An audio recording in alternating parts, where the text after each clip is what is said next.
नमस्कार, बहुत स्वागत है आपका। भगवान शिव सर्वे सर्वा हैं और जब शिव के शरण में आ जाते हैं तो क्या शत्रु, क्या परेशानी, क्या जीवन में तंत्र क्रियाएं, कुछ भी आप पर असर नहीं डालता, बल्कि आप हर परेशानी से आसानी से बाहर निकल आते हैं। सोमवार के दिन ब्रह्म मुहूर्त में उठकर अगर नित्य कर्मों से निवृत्त होकर स्नान करके आप शिव जी की पूजा करें तो सारी मनोरथ पूरी हो जाती है। तो शिव जी को ऐसा क्या अर्पित करें कि मुश्किलें कम हो, और जो काली मिर्च है वो कैसे आपके जीवन के परेशानियों को समाप्त करेगा, चलिए जानते हैं विस्तार से। देखिए, जब आप शिव जी की पूजा करें, घर में भी कर सकते हैं। अगर आपके घर में पारस शिवलिंग है तो आप पास के शिव जी के मंदिर में भी जाकर कर सकते हैं। सबसे पहले तो गंगा जल और दूध से उनके अभिषेक करें। शिव जी को, माँ पार्वती को और नंदी जी महाराज को भी। शिव जी को धतूरा, भांग, चंदन, चावल के दाने, अक्षत जरूर अर्पित करें। चाहे आप कुछ करें या ना करें, पर एक दाना चावल भी अगर आप नियमित रूप से शिव जी को अर्पित करें तो अति उत्तम। वैसे तो शिव जी को समीप पत्र अर्पित करने से शत्रु शांत रहते हैं, शनिदेव की कृपा बरसती रहते हैं। फिर इसके बाद धूप दीप जलाएं। सबसे पहले गणेश जी की आरती करें, फिर शिव जी की आरती करें। और शिव जी को अगर आप घी शक्कर का प्रसाद लगाते हैं तो सर्वोत्तम होता है। अगर शत्रु विरोधी शांत करना है तब क्या करेंगे, चलिए जानते हैं विस्तार से। लेकिन भगवान शिव जी की पूजा के समय अगर आप महामृत्युंजय मंत्र का जप करेंगे तो आपके और आपके घर परिवार में जो स्वास्थ्य की समस्या वो परेशान नहीं करेगी। सोमवार के दिन भगवान शिव की आराधना करने से जीवन के सारे कष्ट ही मिट जाते हैं। चाहे वो कैसे भी कष्ट हो, जीवन की कैसी भी परेशानी हो, बाधाएं हो, उनसे आप बाहर आ जाते हैं। शिव जी की आराधना करने वाले को कभी भी जीवन में कोई भी ग्रह बाधा परेशान कर ही नहीं सकता। शिव जी पर तमाम तरीके के चीजें, वस्तुएं अर्पित की जाती हैं ताकि आपके जीवन के परेशानियों को दूर आप कर सके। जब संसार को बचाने के लिए शिव जी ने विष पिया था, तब विष जो पीने के बाद उनके कंठ में विष धारण करने के कारण असीम जलन हो रहा था, इसलिए शिव जी को दूध से अभिषेक किया ताकि उनको विष का असर उनके ऊपर कम हो। इसलिए शिव जी को दूध में मिश्री डालकर अर्पित करना चाहिए। ये आपके जीवन की हर मुश्किलों को समाप्त करेगा। लेकिन देखिए, तो इस बार नवरात्र का समय है और नवरात्र के दिनों में शिव जी को मनाने के विशेष प्रयोग किए जाते हैं। अब देखिए, अगर पति पत्नी में नहीं बनती हो तो सोमवार के बाद जो मंगलवार आएगा, यानी कि चौथा नवरात्रा, तो इस दिन आप क्या करेंगे, शिव जी के मंदिर में जाइए। शिव जी के मंदिर में 5 देवी देवता रहते हैं, माँ दुर्गा, ब्रह्मा, विष्णु, महेश, गणेश जी। तो वहाँ पर जाकर एक पान का पत्ता और बटर ले जाइए, बटर यानी मक्खन। तो शिव जी के मंदिर में जाएं। पति पत्नी में नहीं बनती है या आप लोग दूर दूर रहते हैं, चाहते हैं करीब आ जाएं, तो आप शिव जी के मंदिर में जाइएगा। और अगर माँ दुर्गा का मंदिर हो तो बहुत अच्छा। तो मंदिर में जाने के बाद जो माँ पार्वती की मंदिर है वहाँ पर जाकर आप एक पान के पत्ता पर थोड़ा सा बटर माँ पार्वती के सामने अर्पित कर दें और दूसरा पान पत्ता पर थोड़ा बटर रखकर माँ पार्वती के मंदिर के पीछे रख दें। अगर माँ दुर्गा को मंदिर है तो आप वहाँ पर भी कर सकते हैं। वैवाहिक जीवन की हर समस्या समाप्त हो जाएगी। सिर्फ मंगलवार के दिन ही किया जाएगा ये प्रयोग, क्योंकि सोमवार के हम बारे में बता रहे हैं, लेकिन ये बता देना अति आवश्यक है ताकि आप पहले से व्यवस्था कर सकें। अब हम आपको एक छोटा सा लेकिन बहुत ही पावरफुल उपाय के बारे में बताते हैं। देखिए, किसी भी सोमवार के दिन आप ये प्रयोग कर सकते हैं। 2 सोमवार लगातार कर लीजिएगा तो अति उत्तम है। क्या करेंगे, 1 लोटा जल, ये प्रयोग आप मंदिर में करेंगे, घर में नहीं करेंगे।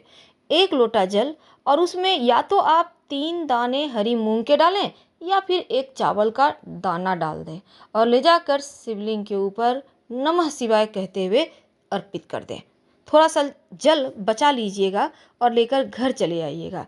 घर के मुख्य दरवाजे पर दोनों तरफ थोड़ा थोड़ा जल डाल दें और थोड़ा थोड़ा हर व्यक्ति नीर के रूप में उस जल को ग्रहण करें। आप पूरे घर में भी छिड़काव कर सकते हैं। फिर देखिए कैसे मुश्किलें समाप्त हो जाती है। सबसे पहली बात तो बट का वृक्ष यानी बरगद का पेड़ आपके घर के आसपास है तो वहीं पर आपको जाना होगा। सोमवार के दिन ये प्रयोग करना है, लगातार 3 सोमवार करना है। 1 लोटा जल में 1 चुटकी पिसा हुआ चावल, 1 चुटकी हल्दी लेकर आप किसी भी बरगद के पेड़ के नीचे चले जाएं और वहां पर जल अर्पित करें और बटकेश्वर महादेव को प्रणाम करें। यानी जल अर्पित करना है जड़ में, लेकिन प्रणाम करना है बटकेश्वर महादेव को। इसके बाद थोड़ा सा जड़ उससे वहां पर से पेड़ से तोड़ कर ले आए। अब इस जड़ को आप लाल धागे के सहारे बांधकर अपने पॉकेट में रख लें, पर्स में रख लें, अपने बैग में रख लें, या आप चाहें तो अपने व्यवसाय स्थल पर रख लें। आप चाहें तो गले या बाह में धारण कर सकते हैं। धन की मुश्किलें भी दूर होगी, कर्जों की समस्या से मुक्ति मिल जाएगी।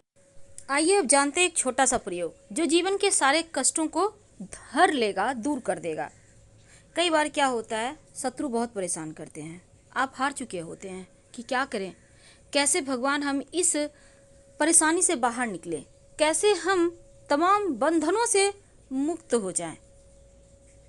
इस मोह माया जाल में हम इस कदर फंस जाते हैं कि कभी कभी बहुत ज़्यादा उलझनें होती हैं, समझ में नहीं आता कौन अपना है कौन पराया, क्योंकि हर कोई हर किसी के साथ गेम खेल रहा होता है। लेकिन फिर भी हम उन्हीं रिश्तों को निभाना जानते हैं क्योंकि हमारी परंपरा ही ऐसी है। तो चलिए अब हम जानते हैं सिंपल तरीके से कैसे दुश्मनों से मुक्ति पाएं। देखिए, आप किसी भी सोमवार को ये उपाय कर सकते हैं। आपको चाहिए होगा 11 काली मिर्च और थोड़ा सा कच्चा दूध। तो काली मिर्च को कूट कर उसका पाउडर बना लें, कच्चा दूध में मिलाकर इसको शिवलिंग पर अर्पित कर दें। ऐसा करने से शत्रु विरोधी शांत हो जाते हैं। ये प्रयोग 3 सोमवार लगातार कीजिएगा। तो चलिए अब जानते हैं कि शिवजी पर अपनी मन्नत को पूरी करने के लिए आप क्या अर्पित करें। तो सबसे पहली बात देखिए, जब आप शिवजी पर चावल अर्पित करते हैं, यानी याद रखिएगा टूटा हुआ चावल ना हो, कर्जों से मुक्ति मिलती है। और चावल से, पके हुए चावल से शिवलिंग का श्रृंगार करें तो मंगल दोष दूर होता है। जौ अर्पित करने से घर में सुख शांति रहती है, तो शिवलिंग पर आप जौ अर्पित कर सकते हैं। और फिर देखिए, अरहर की दाल भी अर्पित की जाती है। माना जाता है कि अगर शिवलिंग पर आप अरहर की दाल या अरहर के पत्ते अर्पित करें तो धन और ऐश्वर्य की कमी जीवन में कभी नहीं होती, दिन ब दिन बढ़ता ही चला जाता है। और अगर मूंग की दाल अर्पित करें या हरा मूंग अर्पित करें तो ऐसा करने से बुद्ध आपका बेहतर होता है और आपके सभी कार्य जल्दी जल्दी पूरे होते हैं। शहद अर्पित करें तो शत्रु विरोधी शांत होते हैं।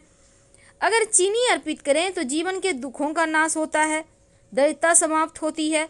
काला तिल अर्पित करें तो घर में पारिवारिक कलह कलेश दूर हो जाती है, शनिदेव की बाधाएं शांत होती है और जनेऊ अर्पित करने से हर कार्य में सफलता मिलती है। ये तो थी शिवजी को प्रसन्न करने का सिंपल सा प्रयोग जो आप किसी भी सोमवार के दिन कर सकते हैं और आपको इसके रिजल्ट हाथों हाथ मिलेंगे।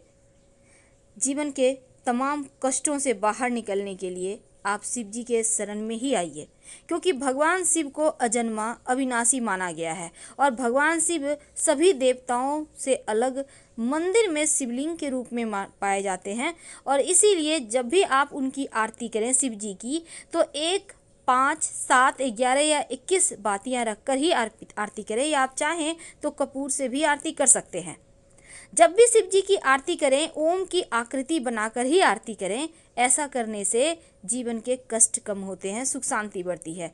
शिव जी की पूजा में दक्षिणा जरूर अर्पित किए जाते हैं। दक्षिणा में कैसे करेंगे अर्पित? एक पान का पत्ता लेंगे, उसके ऊपर सुपारी, सिक्का, लौंग, इलायची, थोड़ी सी मीठी वस्तु लेकर आप शिव जी के पास सबसे अंत में पूजा करने के बाद रखने के बाद आरती करना है।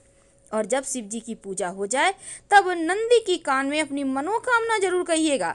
और अगर दुश्मन ज़्यादा परेशान करे तो लाल गुड़हल के पुष्प भी अर्पित करने का विधान है शिव जी को।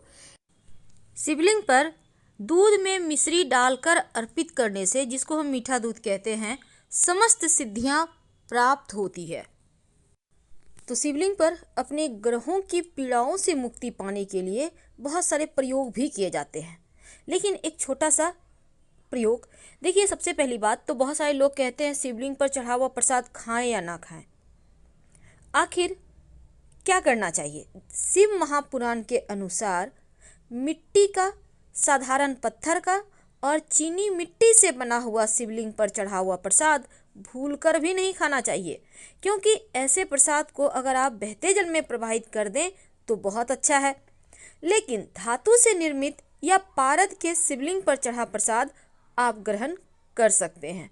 अगर शिव जी की प्रतिमा पर आपने प्रसाद चढ़ाया, तस्वीर है आपके घर में, तो भी वो प्रसाद खाया जा सकता है। इससे भोलेनाथ की कृपा मिलती है। धार्मिक मान्यताओं के अनुसार शिवलिंग के साथ शालिग्राम हो तो सभी दोष नष्ट हो जाते हैं। पर क्यों नहीं खाया जाता?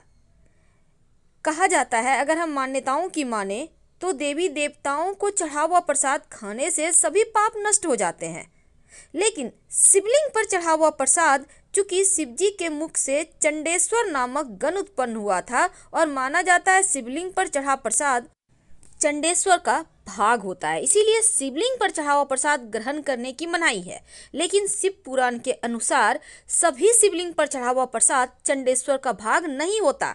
इसीलिए आप पापों से मुक्ति के लिए आप प्रतिमा पर चढ़ा और पारद शिवलिंग पर चढ़ा हुआ प्रसाद, यहाँ तक कि आपके घर में जो तस्वीर है उस पर भी चढ़ा प्रसाद खा सकते हैं। तो हम आपसे विदा लेते हैं। जानकारी अच्छी लगे तब लाइक कर सब्सक्राइब जरूर करें। हर हर महादेव। धन्यवाद।